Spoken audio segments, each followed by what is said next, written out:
I would like to go over the difference between a responsive web layout and a fluid web layout. The web page you are looking at is inside a browser width of 1280 pixels, and most browser screens are larger than that. What we have is what's called a fluid layout. If we look at the CSS, we see we have two classes set for the two different types of columns. One has a width of 25%, one has a width of 50%. And this works well on a large screen monitor. The top and the bottom elements are by default 100% width. When I start to resize the page, my columns on the right and left and in the middle will start changing. Well, actually, the columns aren't changing. The content inside the columns is changing. So at this point, the browser width is approximately 800 pixels. And as I continue to make my website smaller or to reduce the screen size, the content keeps on changing. Now, the columns are still 25% and 50%, respective to the overall width of the page. This is not responsive. Nothing changed. The pixel dimensions are the same. They're 25 and 50%.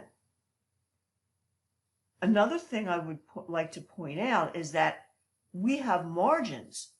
We have margins on the top, on the right and on the left, and on the bottom.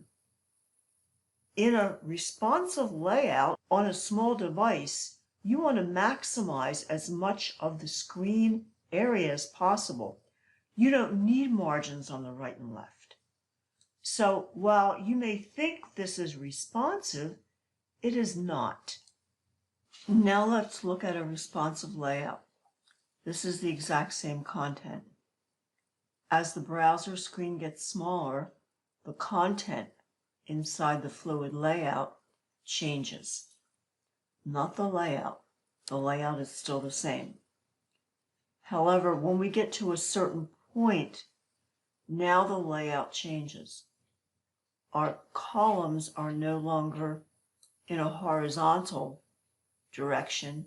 They are now vertical down the page for a smaller device.